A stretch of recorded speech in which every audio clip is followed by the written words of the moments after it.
Olá, vamos hoje falar um pouquinho sobre filosofia da Idade Média, período bastante importante para o Ocidente, né, para o mundo todo, na verdade, mas que muitas vezes é deixado um pouco de lado, a gente não dá valorização, a gente chama de Idade das Trevas, né? Então a gente vai ver como é importante, como foi importante para depois a gente ter uma evolução científica, uma revolução industrial e tem uma série de inovações filosóficas nesse momento. Então a gente vai adentrar um pouquinho, claro que é um recorte, não dá para a gente ver tudo, né?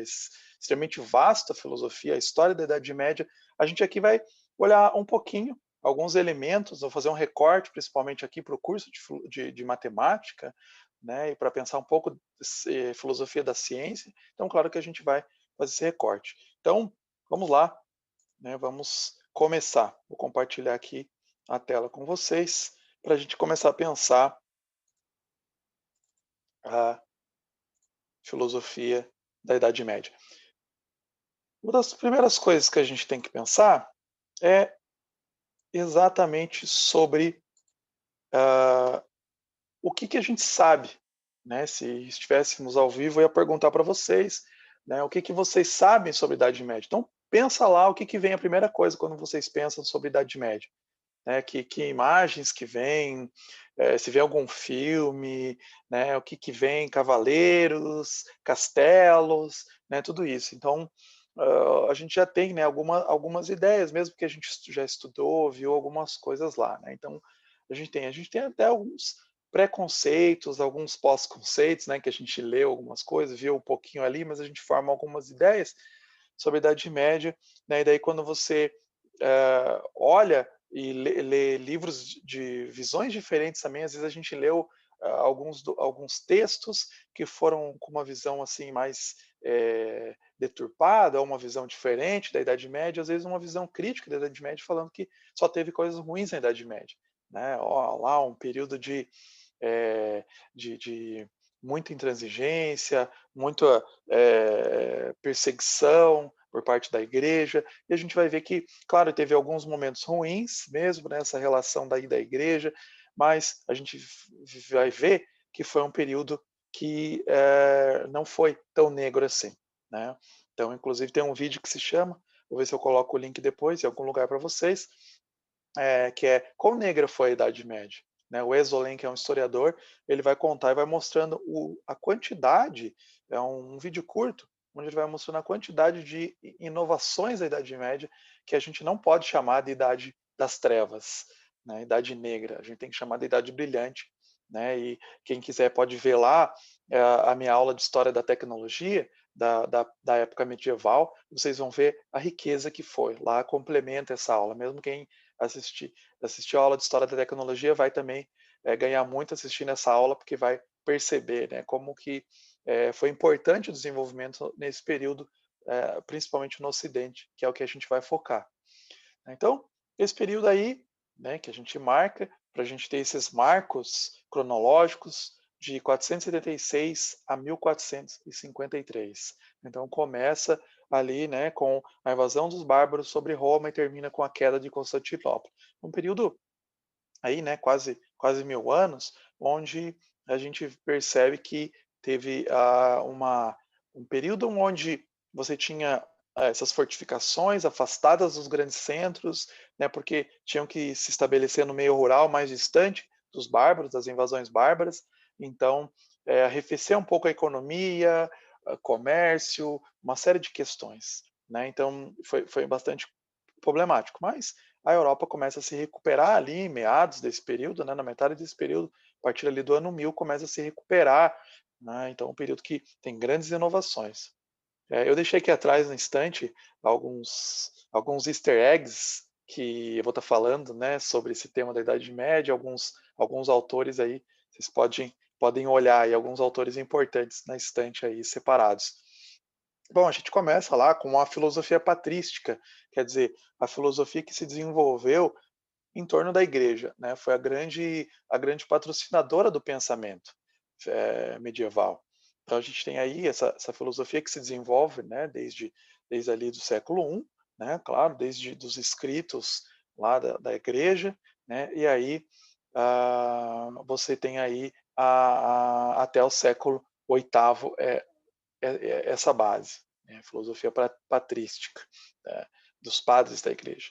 O cristianismo, ele mesmo, né, antes dele se tornar oficial, já tinha escritos cristãos, claro, mas o cristianismo se torna uma religião oficial, né, ali no século IV, e aí você tem um desenvolvimento mais tranquilo, né, por parte dos cristãos, param de ser perseguidos, mas claro que tem alguns problemas, principalmente da relação igreja-estado, né, que a gente sabe, então que foi bem complicado. Mas a gente teve aí também os momentos que a gente tem que ver, né? Tem que contrabalancear aí os momentos ruins, negativos, pessimistas. Uma das grandes marcas de pensadores cristãos, claro que é Agostinho.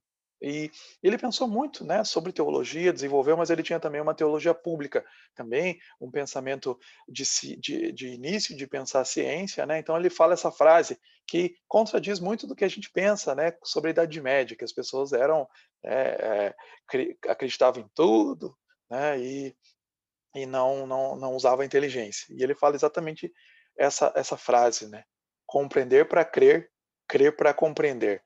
Né? Então, quer dizer, não era assim simplesmente que eu vou lá e creio, tenho uma fé sem pensar, né, sem ter questões ali de desenvolver a minha racionalidade, mas também tem isso. Então, o Santo Agostinho lá já, né, no comecinho da Idade Média, né, na virada para a Idade Média, ele é da Idade Antiga, né, já pega esse início aí, né, da Idade Antiga, né, que começa, né, então, mais ali logo no final da vida dele, né, que a gente vê, porque olha lá, né, 430, né, ainda ele é um homem do mundo antigo, né, mas que vai ser fundamental para a Idade Média, né, vão ser desenvolvidos seus pensamentos, né, depois durante muito tempo. Ele escreveu muitas cartas, escreveu muitos textos, né, então a gente tem aqui, por exemplo, esse livro, A Cidade de Deus, né, onde ele fala sobre a cidade terrena, as questões de administração também, mas pensando, né, como também a cidade dos homens, né,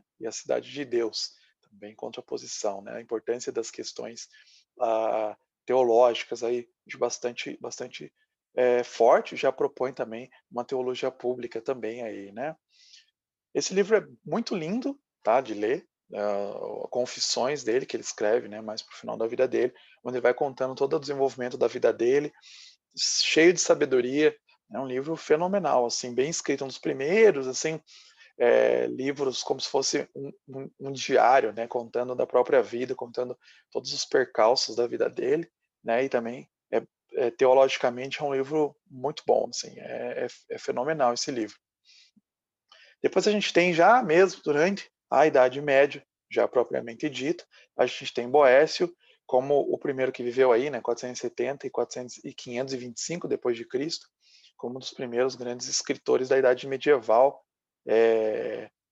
especificamente, né, mesmo. Esse livro também é muito bom, onde ele fala a consolação da filosofia.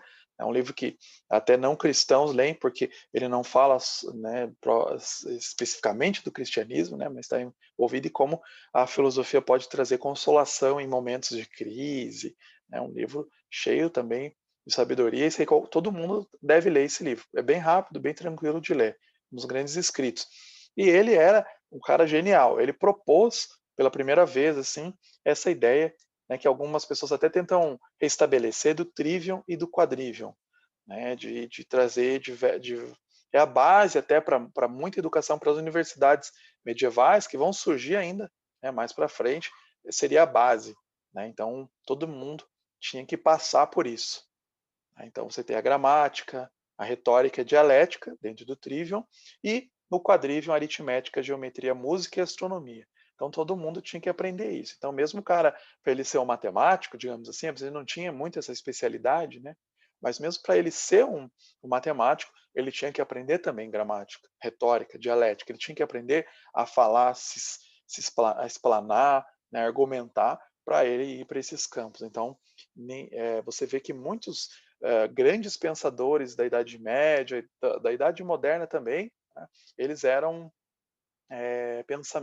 pensadores múltiplos, né? Então você vai ver lá, né, um grande exemplo depois no final, né, do período que a gente tem um Da Vinci, né? Mas isso era ah, comum entre grandes pensadores, né? Claro que não era todo mundo que tinha acesso a estudar isso, mas os grandes pensadores, eles eram formados em várias áreas, né? Ele sabia se expressar, ele sabia não só aritmética, mas ele sabia, né, por exemplo, astronomia, sabia várias áreas, né, mais amplo, porque estava na base da educação. O Gregório Magno, então, ele foi o primeiro papa que se tem, que a gente tem os registros dele, né, mantiveram os registros aí, escreveu bastante, né, compôs músicas, o canto gregoriano, né, foi ele que elaborou, desenvolveu, né, você tem ali as notações musicais antigas, ainda arcaicas, né, estava se desenvolvendo ainda isso, mas ele deixou bastante coisa escrita também. Aqui a gente tem o desenvolvimento das religiões, só para a gente perceber aqui. Tá? Então, a gente tem o amarelo, o hinduísmo, né, e o azul lá, o cristianismo, né, se espalhando. Então, aqui a gente tem 100 depois de Cristo, e o budismo também vermelho, né, então se expandindo bastante no Oriente. Né, isso aqui vai avançando, é um mapa que vai avançando. Tá? 200, então, depois de Cristo, né, vai aumentando, o budismo está bem forte, o azulzinho vai se espalhando, mesmo que ainda o cristianismo ainda não é oficial, né, ele vai se expandindo ali na Europa. Vejam bem, né, na bota ali, né, aqui na Itália, né, se espalhando, então, em volta de Israel, tudo aqui. Né. Você vê que o budismo era muito forte, né, 400, vejam só. Aí dá um grande salto no azul, no cristianismo, porque o cristianismo se torna a religião oficial. Né. Então, claro que essa expansão aí começa a se fortalecer. Né. Pensa bem, o islamismo não apareceu ainda, já vai aparecer. Né, o verde, olha lá, 600, o verdinho. Olha como o islamismo se expande de maneira muito forte, muito rápida. É uma religião bastante expansionista. Né? E ela vai indo para a Europa, né? vai expandindo, vai entrando para a Europa. E, como eu falei já sobre o período medieval, nesse início, a Europa estava bastante combalida, né? Ela não estava unida, não tinha estados nacionais, não tinha nada disso, né? Nações. Então estava muito fraca e por isso sofria muito as invasões aí dos islâmicos, inclusive chegaram na Península Ibérica. A gente pode ver aqui. Inclusive até hoje a gente tem construções com essa inspiração muçulmana, né? Os mouros, como os ibéricos falavam, né? Portugal e Espanha. Então a gente vê essa grande expansão, né? E chegando na Europa já, né? Até por volta de 900. Aí a gente começa por volta de 900 uma reconquista de algumas, né, se a gente tem as cruzadas e tal, né, uma reconquista de alguns territórios cristãos. Então, tem muitos conflitos com os islâmicos.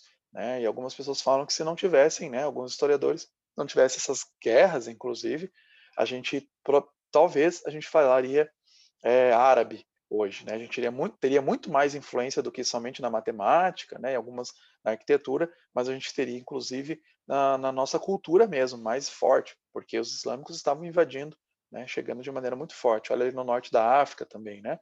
E aí começa a Europa a se recuperar, expandir mais, né? Você tem construção de universidades e tal, e guerras mesmo, né?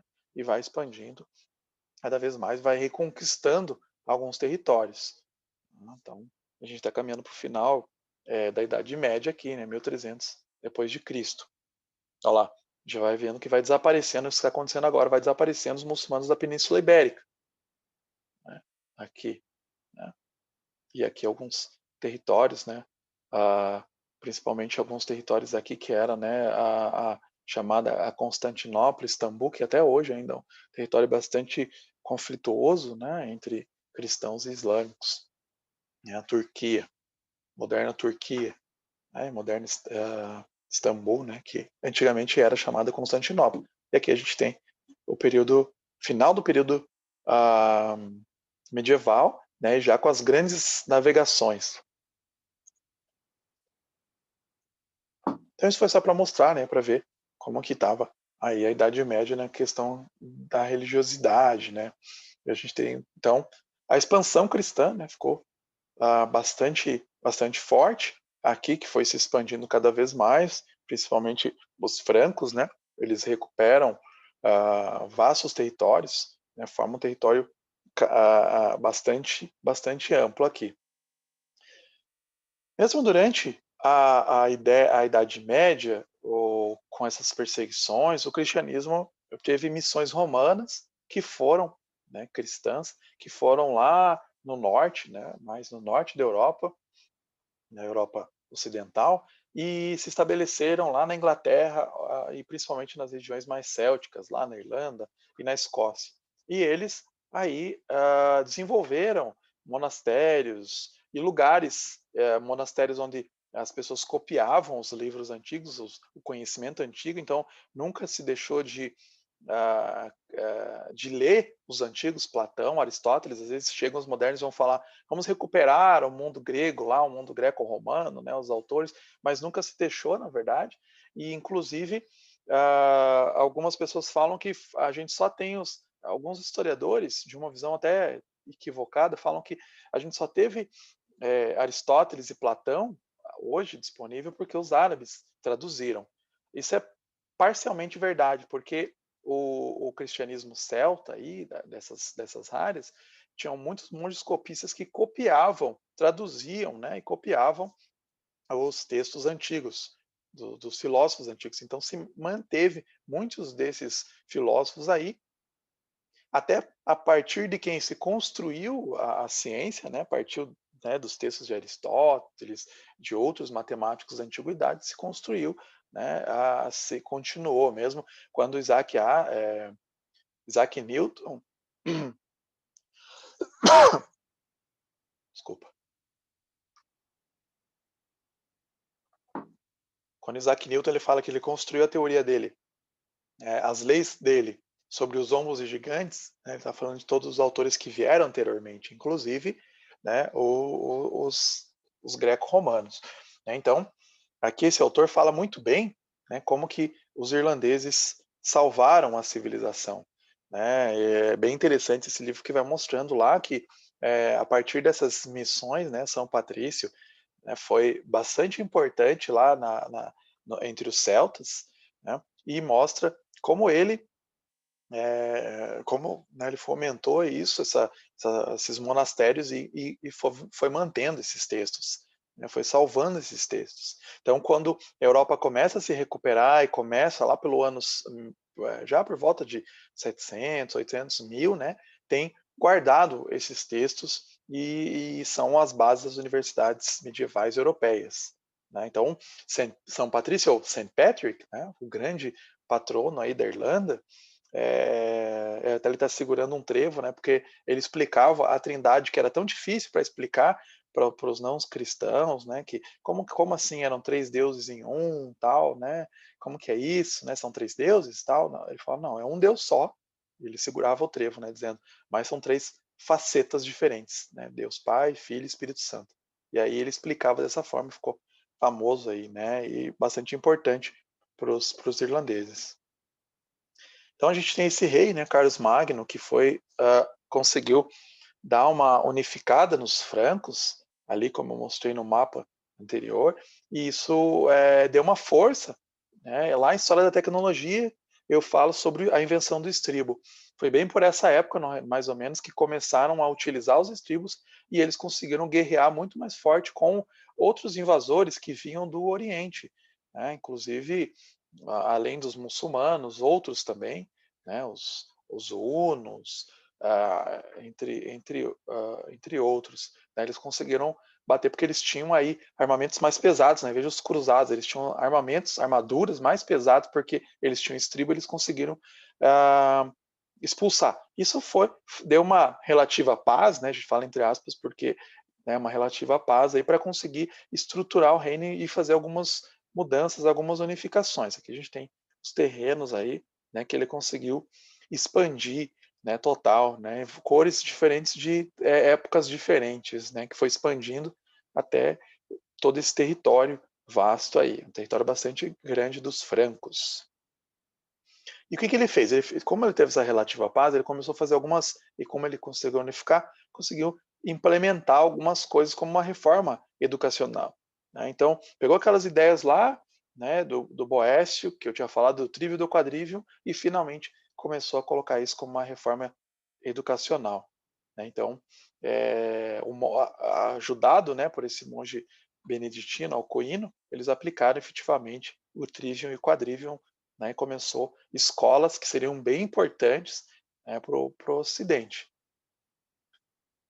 Uma outra coisa que eu falo com mais tempo lá na disciplina de História da Tecnologia, tá? Quando eu falo sobre a Idade Média, eu falo sobre isso. Não, aqui só vou falar rapidamente, né? Porque importa mais para a área de filosofia. O David Lenz, ele fala nesse livro a Pobreza e a Riqueza das Nações, esse livro aqui, né, que a gente tem uma tradução, mas já está esgotada também, né, infelizmente, mas é um livro fenomenal, e ele fala de história, de filosofia, e ele fala assim que a, a, o, a Europa se recupera, inclusive tecnologicamente e cientificamente, né, filosoficamente, a partir aí desse período, de 700 até 1100. Né, começa a ter uma recuperação. A partir daí, a Europa avança tanto, não só economicamente, mas filosoficamente, né, e deixa para trás todos os outros, porque investe bastante em educação. Né, tem uma visão voltada para a educação, tem uma visão voltada para a tecnologia, uma visão positiva de tecnologia. Então, isso foi extremamente importante. Então, às vezes as pessoas falam, né, qual que é a importância da filosofia? Por que importa a filosofia? Né? Se um povo pensa de um jeito, outro pensa de outro, isso faz toda a diferença para uma nação, né? Ter uma visão científica, ter uma visão tecnológica, ter uma visão filosófica correta, acertada, né? Que, claro que a gente tem várias visões filosóficas, mas quando você tem um incentivo para se pensar, isso produz impactos que atingem todas as pessoas. Claro que a gente ainda não tinha tantos benefícios, por exemplo, para as classes mais pobres, né, com relação à ciência, tecnologia e filosofia, né, educação. A gente vai ver aqui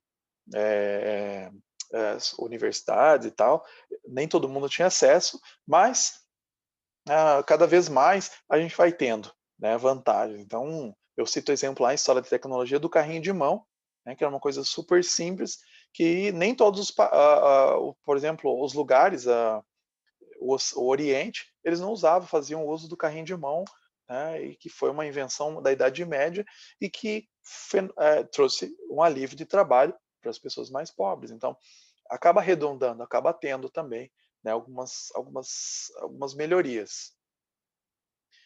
Algumas heranças que a gente teve, né, dos árabes, que foi importante, é inegável. Eles estudaram os textos antigos dos romanos, dos gregos, né, aperfeiçoaram e inventaram realmente na área de matemática, foram impressionantes. Né, que a gente tem os números, que a gente fala algarismos arábicos, né, aí está aí os números como eram, né, como a gente herdou, né, deles. Tinha uma casa chamada Casa do Saber, no século IX, aqui uma representação, né, que era uma forma de o início de uma universidade, mas não foi muito para frente. Tá? Então, a gente tem ali um início, os primeiros passos, assim, mas depois teve um momento que teve um retrocesso nisso, mas foi um passo bem grande na ciência. Né? A gente tem aí o Al-Khwarizmi, né? Não sei como se pronuncia, né? Mas ele inventou a álgebra, né? Trouxe a álgebra e o algoritmo que a gente tem até hoje, né? A regra para a solução de problemas, extremamente importante hoje, até quando a gente fala sobre internet, né? Redes sociais, a gente fica falando dos algoritmos, né? E isso já foi pensado lá na Idade Média pelos islâmicos, né? Cara importante que foi isso na Córdoba espanhola, né, que era domínio árabe nesse período. Maimônides também trouxe muitas inovações para a matemática, né? Então ele tinha assim a época dos tradutores, né, que ele era um tradutor dos textos antigos, textos gregos, né? Trazia os textos gregos, traduziam e mantinha vivo, né? Esses textos antigos. Mas aí aconteceu, começou a ter uma grande queda no mundo islâmico da ciência, por isso que você vê que outros lugares não vão ser tão avançados científica e tecnologicamente como o Ocidente, né, que a gente vai ter revolução científica e revolução industrial.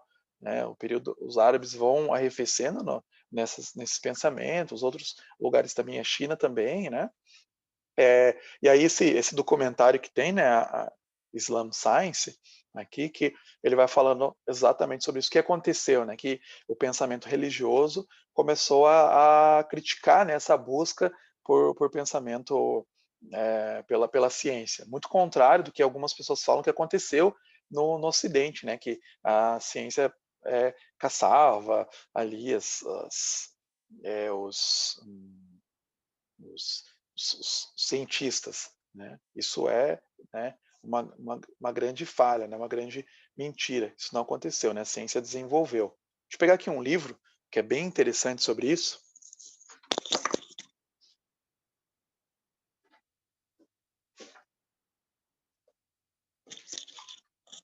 Esse aqui. Eu quis mostrar porque ele é bem importante, acho que eu não coloquei, porque ele é bem recente a tradução, eu não coloquei no vídeo, mas ele é bem legal porque o que ele fala? Né? Se chama Terra Plana, Galileu na Prisão e Outros Mitos sobre Ciência e Religião, do Ronald Numbers.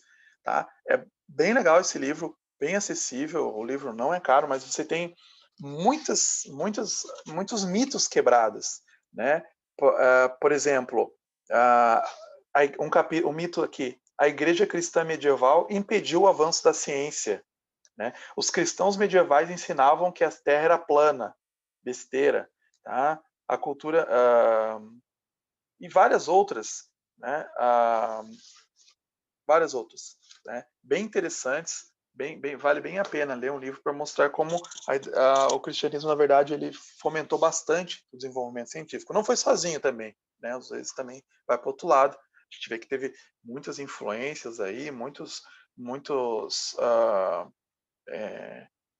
obras, né? Como, por exemplo, o próprio Islã, né? Que foram importantes. Tá? Então, esse autor, Edward Grant, a gente não tem muitos livros dele em português, mas ele é um autor bem interessante porque ele vai mostrando isso. Então, esse primeiro livro ali, God and Reason, né, Deus e a Razão na Idade Média, mostrando, né, o pensamento racional na Idade Média, para pensar exatamente com essa imagem, né, de Deus como um geômetra, como alguém que fez as regras, criou, né, o planeta com regras, criou o universo com regras, né, todo o universo com regras, né, que a gente pode estudá-las. E aí você começa a surgir as universidades na Europa, que antes eram escolas eclesiásticas que nasceram ali nas igrejas mesmo, elas eram tipo um puxadinho das igrejas, dos monastérios, né, e começaram a se expandir, e grandes, ao longo de toda a Idade Média, aí você começa a ter essas grandes universidades no século XI. Universidade de Bolonha, 1088, na Itália, Universidade de Paris, 1150, né, então universidade milenária aí de Paris, né? E a Universidade de Oxford, 1167. Né? Então, a gente tem essas universidades que foram fundamentais para desenvolver o conhecimento. Então, a gente não pode falar que é a Idade das Trevas, sendo que a gente tem as universidades, que são as grandes invenções do Ocidente.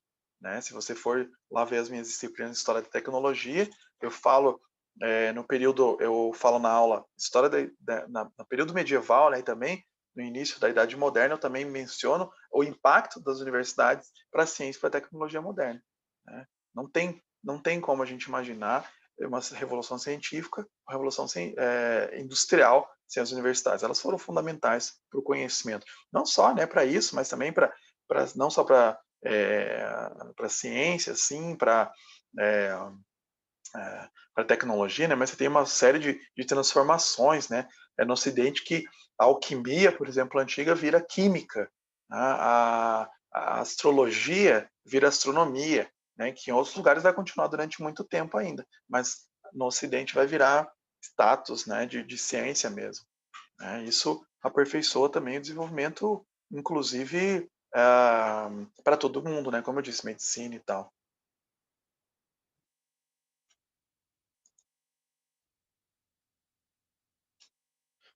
Bom, aqui a gente tem um mapa onde tem todas as universidades na Europa, né? Você vê que já no começo da Idade Moderna, esse mapa está representando, né? A gente tem esse tanto de universidades, escolas monásticas, escolas catedráticas. Então, realmente, o conhecimento viajava, porque você tinha pensadores, né, depois, como Isaac Newton, né, que ele estudava em vários lugares, ia para a Inglaterra, né, ele era inglês, mas ele ia para a França, viajava, era comum, né, os grandes estudiosos viajarem constantemente por toda a Europa, né, então isso que fazia? Isso fazia com que o conhecimento circulasse bastante, né, então tinha uma invenção nova, um tratamento medicinal novo, isso viajava por toda a Europa, então facilitava bastante, né.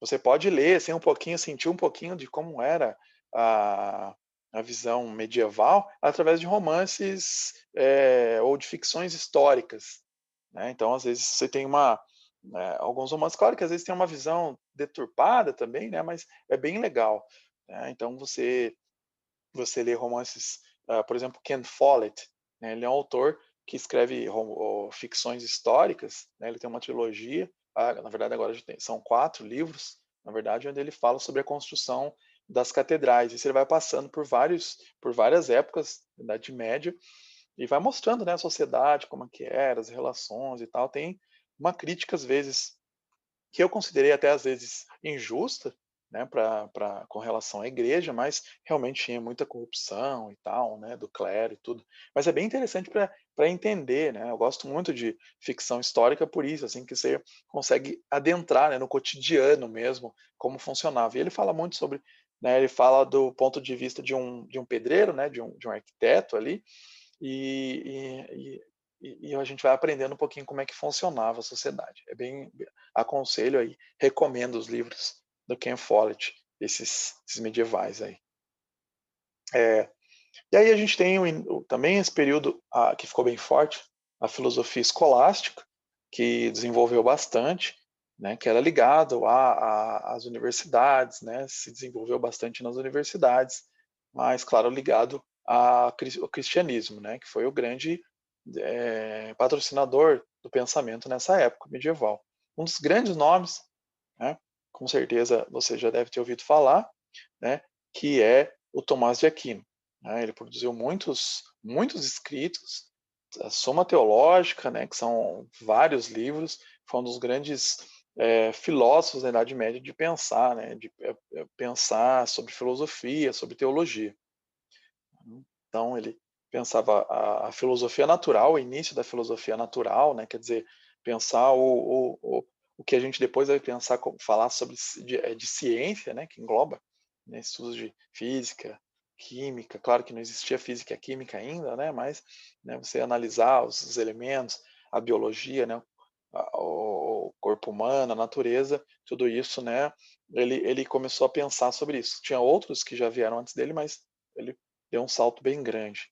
Aí e eles lia bastante, né, os antigos, Aristóteles e Platão, inclusive ele escreveu isso aqui, né, tem aqui na minha estante, ele aqui.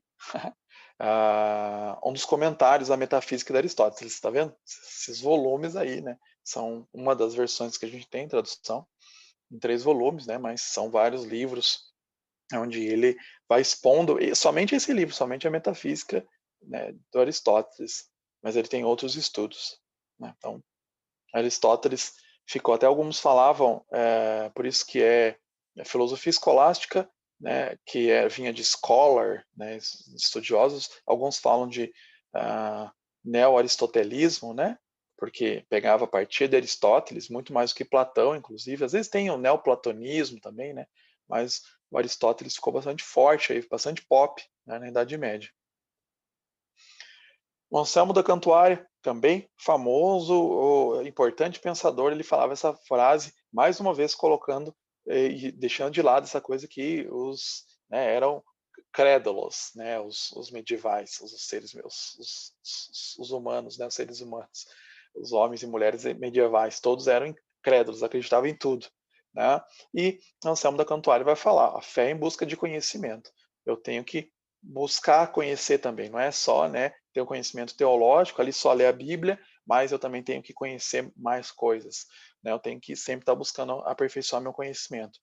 A ideia surge até por aí na Idade Média, a ideia de 2 livros, que é o livro da Palavra de Deus, né, que os cristãos acompanhavam, e o livro da natureza. Então, todos podiam ganhar muito estudando esses 2 livros, né, que se completam até.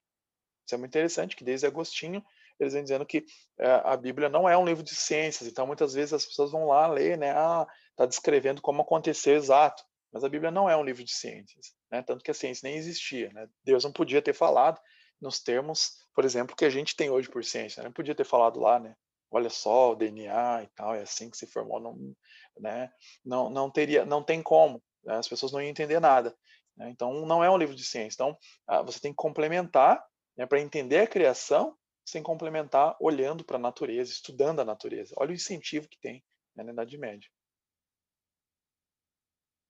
Eh, a gente tem aqui as ordens religiosas medievais, que foram extremamente importantes, né, para o desenvolvimento também eh, da ciência e da filosofia, e também foi aqui durante a Idade Média que surgiram os hospitais, né, porque eram os monges hospitaleiros, eles recebiam as pessoas que às vezes estavam caminhando, por exemplo, para a Terra Santa, né, fazendo uma peregrinação para a Terra Santa, os cruzados também, né, mas também eles era bem mais vasto do que isso, né, tem vários setores aqui diferentes, né, dentro de um monastério. Então, ele era uma escola também, né, ele era um asilo, era a igreja, né, que você tinha os setores ali, diferentes, né. Olha aqui, né, uma capela, aqui onde recebiam lugares onde recebiam os doentes, né, o trabalho.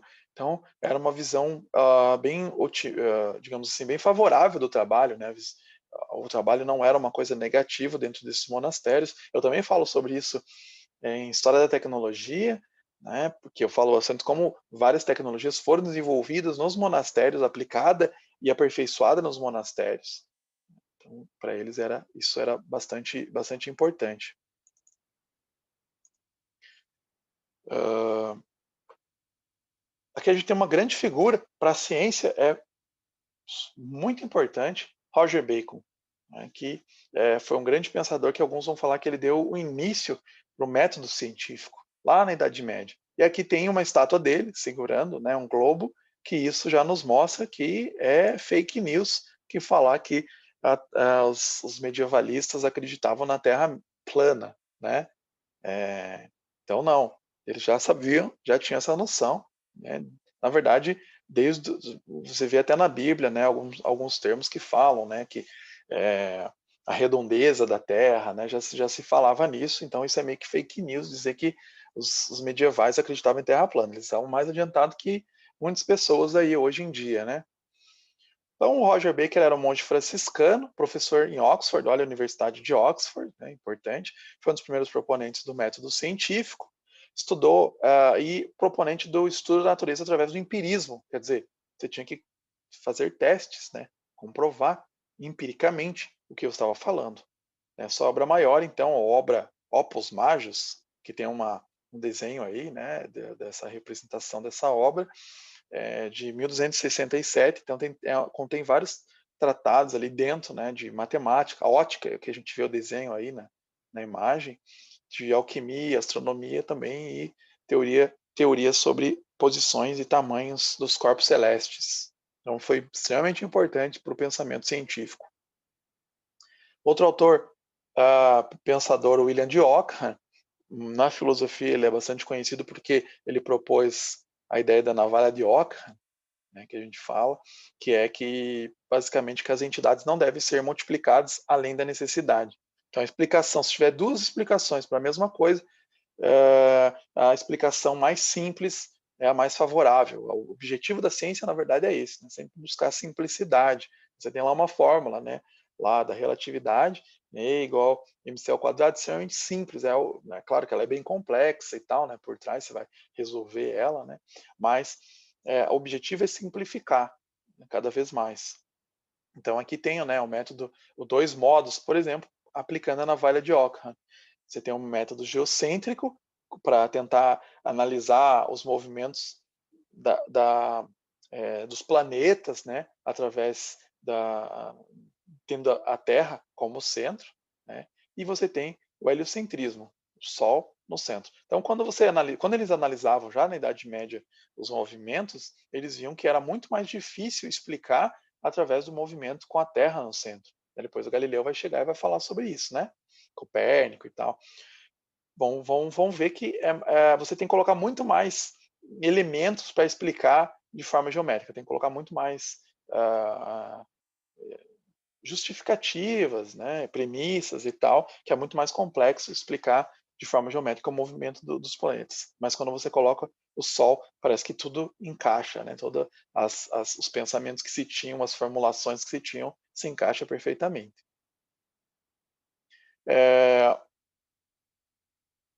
Aqui a gente tem Nicolau de Cusa, também foi um grande pensador, e é bem interessante, claro, ele tem muitos outros, todos esses pensadores que eu estou citando aqui, ele tem muitas outras ideias, mas eu peguei, né, algumas que fossem mais centrais aqui para a nossa disciplina. E ele falava sobre verdades e polígonos. Ele falava assim, ele compara o infinito com o polígono, e o finito, né, com o polígono, e o infinito com o círculo perfeito. Por mais lados que tenha o polígono, ele será sempre um polígono e nunca um círculo. Nós podemos nos aproximar de verdades infinitas eternas, mas a gente nunca vai alcançar. Tá? Então, olha só o que significa isso. Né? Quando você pega um jogo de videogame, você tem polígonos. Né?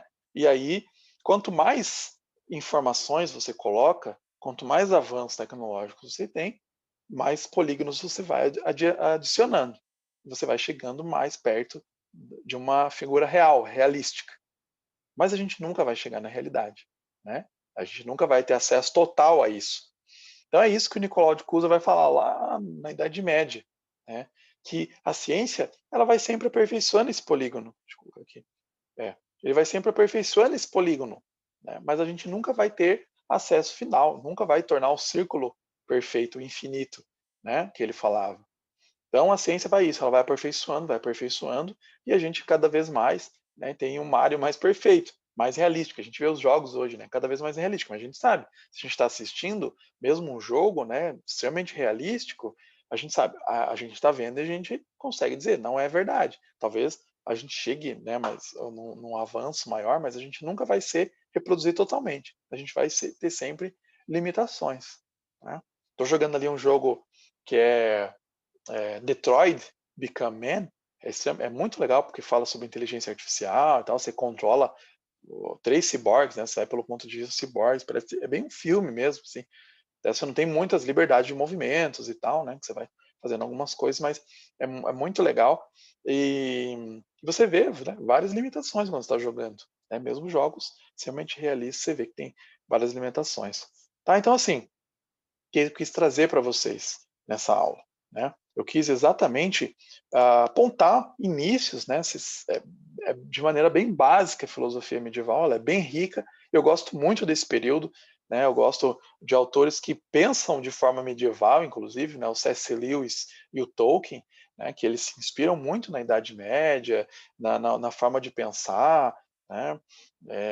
Então, eu gosto muito disso, eu gosto de ler sobre a Idade Média, mas os pensadores mesmo, os pensadores, né, os neo-aristotélicos, né, de ver a forma como eles pensavam, são muito legais. Então, teria muito para falar.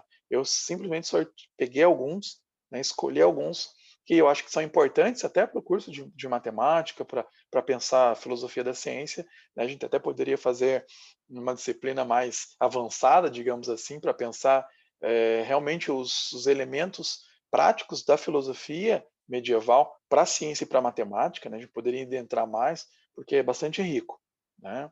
E bem interessante. Então, eu deixo aqui até um convite para vocês lerem mais, pesquisarem mais, verem aí, né? Porque é fenomenal. Então, espero que tenham aproveitado essa aula, né? E pensem, né? Que para além dessa ideia de Idade das Trevas, a gente tem que pensar que realmente a Idade Média foi uma idade brilhante.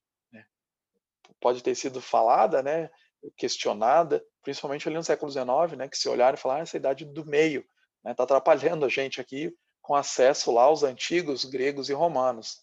Né, e os renascentistas vão recuperar, né, por isso que eles vão falar de um renascimento, né, porque eles achavam que tinham perdido, mas sem Idade Média não teria renascimento, porque muitos autores foram recuperados na Idade Média, os antigos autores Aristóteles, Platão, entre outros, foram estudados, analisados, debatidos e se desenvolveu, tanto que a gente usa até hoje muitos pensadores, inclusive na filosofia, no direito, na ética, a gente ainda usa muitos debates e evoluiu bastante, né, ali na Idade Média, esses pensadores, esses pensamentos, né, com relação à ética, ciência, matemática, tecnologia também, tá bom?